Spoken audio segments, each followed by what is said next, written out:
I'm your host, Cayla Cade. And I'm Ryan Petrus. Coming up, we'll be sharing some exciting news regarding Mason's vaccine distribution and how your friends or family might be able to get involved. And have you made plans for next semester yet? What other students are thinking and what their plans might entail. First, though, we have some exciting news that you might be interested in right after this.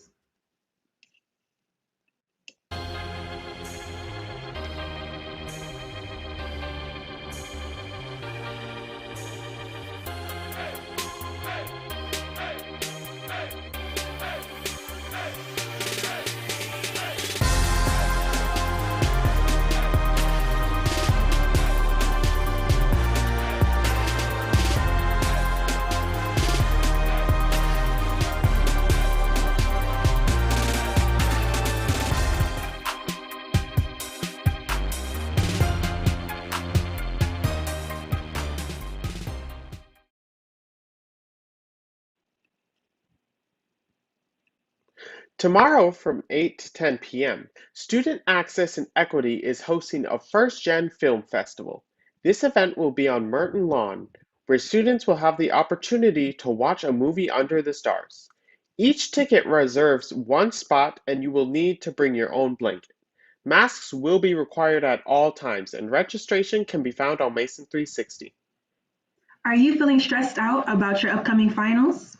Then we found the workshop for you. Learning Services is hosting a virtual workshop tomorrow from 10:30 to 11:45 a.m. on Zoom. The workshop will examine the reasons for text anxiety and will explore strategies for coping with it. Registration can be found on Mason 360. Tomorrow on Merton Lawn from 1 to 3 p.m., Student Engagement for Racial Justice will be hosting a grad bash. A grab-and-go cultural regalia pickup will be happening and 2021 graduates will be able to pick up free identity souls and cords. They will also be able to take a picture with friends and family in front of a black backdrop and pick up a packaged snack to go. This is on a first come, first served basis, so make sure you go and register on Mason 360 and get there early. Do you miss going to concerts and seeing live performances? I know I do.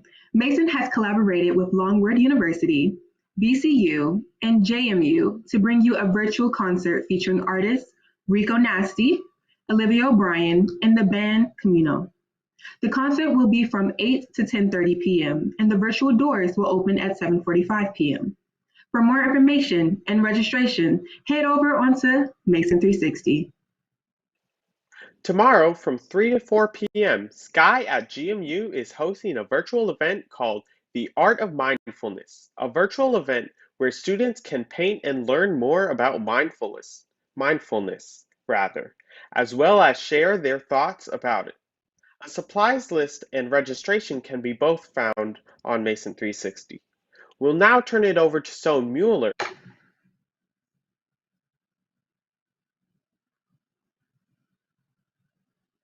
Hello, Patriots. I hope you're enjoying your day today. We have made it to the end of the semester, and just like what I promised in last week's show, here are my tips to help you ace your exams, projects, and de-stress during finals week. The first tip is to make a study schedule. Splitting the material into chunks can be very beneficial. That way, you can keep track of what you've accomplished instead of looking at the big picture and getting overwhelmed. The second tip is to start early. You should know what your final exam schedule looks like.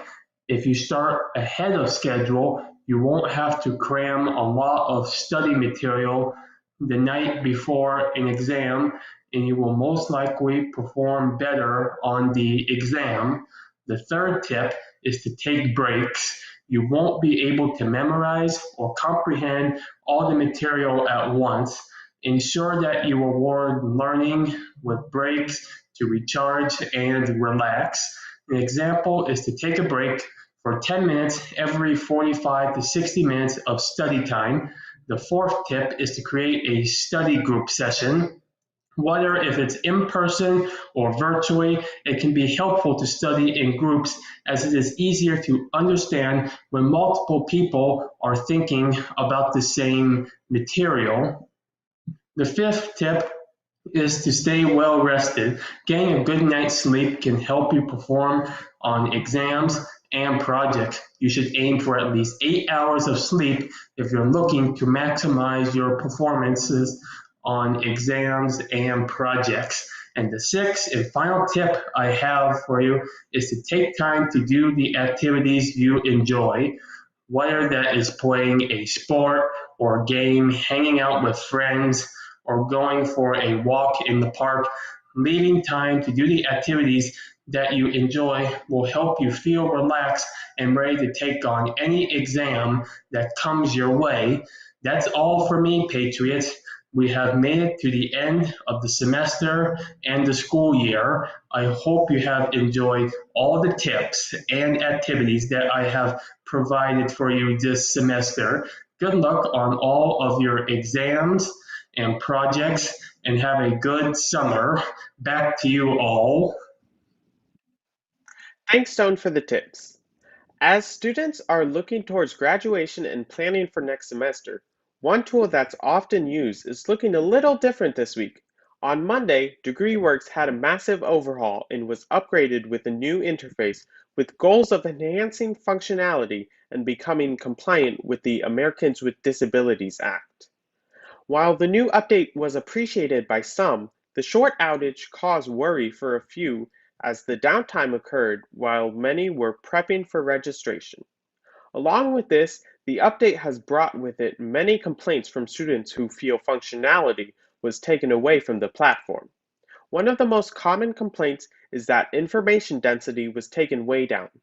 Students have also brought up concerns about potential glitches in the system that are possibly showing the wrong amount of credits or adding them up in the wrong way. As of right now, the impacts from the new system seem minimal, but this, of course, is an ongoing story. For those who have been on campus recently, you may have noticed an increase of amount of closures around Wilkins Plaza recently.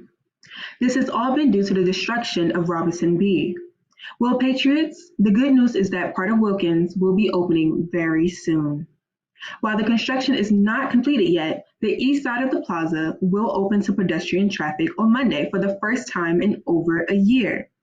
This means you will now be able to walk from the Mason Pond deck, past the newly renovated clock, and all the way down to South Side without any obstructions. But as one fence comes down, another will be coming up. In this case, it will be around the traffic circle at the end of Wilkins Plaza. The plans for the circle will be converted into an outdoor event area. Fencing will start to go up here on Monday. We will now turn it over to Jack Dunne with our weekly weather outlook. Jack, how's the weather looking this weekend? Looking decent. Hello, Mason. Hope you guys had a good day despite a little bit of humidity. The high today was 83 degrees. While it was hot, it was not quite as hot as yesterday's 88, which tied the record, by the way. It tied the record that was also set in 1990, 1983, and 1981. Some overnight rain will bring in a cold front, as tomorrow will be much cooler and close to average for the last day of April. Tomorrow will be partly cloudy but very windy. We are actually under a high wind watch tomorrow, as wind gusts could reach up to 50 miles an hour. The high should be in the upper 60s. Saturday will be mostly clear with a high of 69 degrees. Sunday, however, will be hot again with a high of 84 and it will be partly cloudy. Monday should see a little bit of rain and the high should be 75 degrees. Tuesday will be hotter again with a high of 85 and also partly cloudy, but a chance of an afternoon thunderstorm. Wednesday we'll see some rain, but the temperatures will be closer to average for early May with a high of 73. In other news, it has been 17 years since we last saw a major cicada swarm in the area, so the 17-year cicada swarm will emerge soon. In fact, they could emerge as early as Sunday or Monday of next week. By around May 10th, they should arrive in large numbers. The cicadas typically emerge when the soil temperature has reached 64 degrees. The number of cicadas should likely peak in the second half of May. The cicadas should last through the end of June. That's all for me this week, guys. Back to you.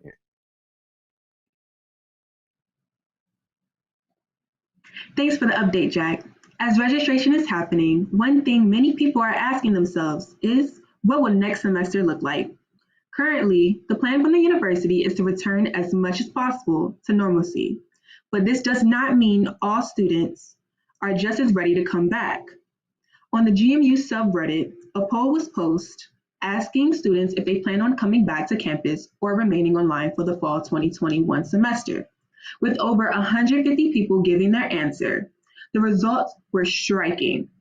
The most popular option on the poll was the hybrid one at 43%, meaning people who plan to take both in-person and online classes. Just over 1.5% behind, though, was in the one in-person only option.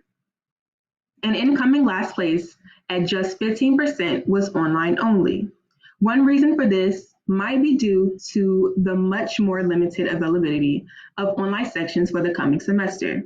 With that aside, it does seem as though majority of the student body is ready to get back to at least some type of normalcy with in-person classes.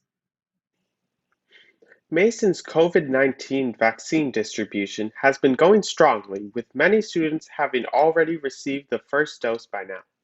With this success, Mason has now expanded the plan and is opening their doors to all Mason faculty, staff, students, contractors, and their families and friends. All those who are of the age of 16 or older may receive their first dose of the Pfizer vaccine at Eagle Bank Arena.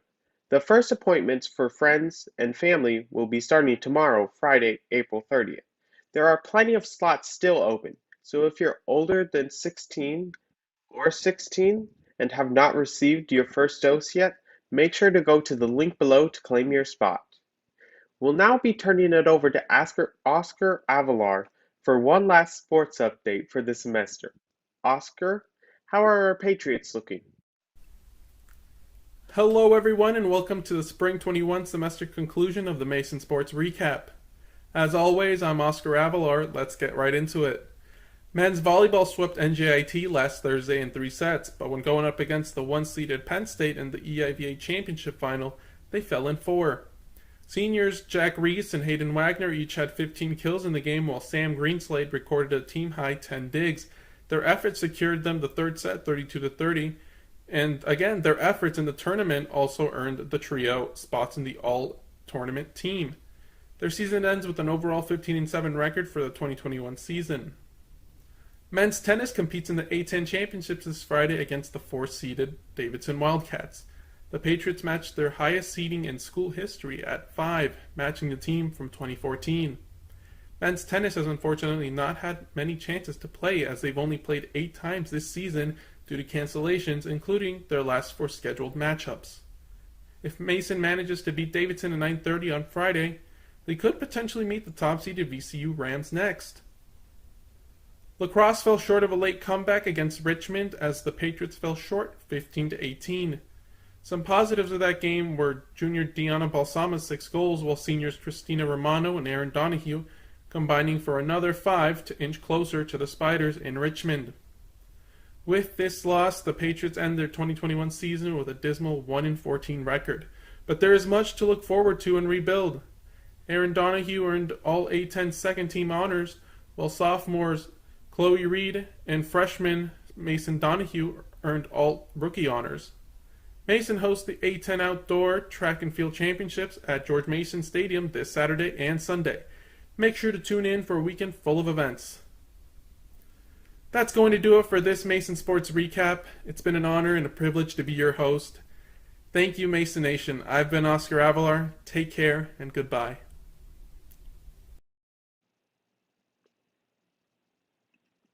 Thank you, Oscar, for the fantastic updates all semester long.